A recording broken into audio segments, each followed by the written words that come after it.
তো গাইস, এটা হলো আমাদের ফ্রি ফায়ার কমিউনিটির একজন ফানি কন্টেন্ট ক্রিয়েটর অপু ভাই 2.0। তো অপু ভাই 2.0 ওনার ফেস রিভিল নিয়ে কি বলেন এটা শুনে যান। যে আপনার চেহারাটা মানুষ দেখে গেল, এটা রিয়াকশন কি হতে পারে, কি মনে হয় আপনার কাছে?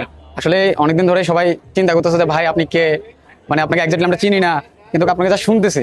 তো চিন্তা করলাম যে না, এবার দেখো যে আমি অপু ভাই 2.0 তোমাদের। সেই নামটা বলে দিতে, ওকে অপু ভাই 2.0। হ্যাঁ, ওকে, তো তোমরা অনেক দিনের ইচ্ছা যে তোমরা আমাকে দেখতে চাইছিলা, তো চিন্তা করলাম যে না, আর লুকায় রাখা লাভ নাই। স্পোর্টস চলতেছে, অনেক ইভেন্ট আসতেছে, অনেক জায়গা থেকে হচ্ছে যে নিজেকে হচ্ছে যে কি দূরে সরাই রাখছি। এবার আর দূরে সরাই রাখার কোনো মানে নেই। হ্যাঁ, লোকটা সামলানো যায়নি, সত্যি কথা। সবার সামনে আসতে হচ্ছে, সবাই চায় যে চিনুক। আপনারা চিনেন আমার ভয়েসটাকে, তো এখন আমাকে চিনবেন, আমার ফেস সহকার। এমন কি হতে পারে নাকি যে অনেকে আবার শুনে বলবে যে না, আমরা যে অপু ভাইয়ের ভয়েস শুনি, এই অপু ভাই সে অপু ভাই নয়? আমরা কি সেই ভয়েসে ইনসিউরিটিটা নিতে পারি যে আপনি সেই লোকটা? অবশ্যই অবশ্যই। ও বাবা রে, ভয়ানক অবস্থা।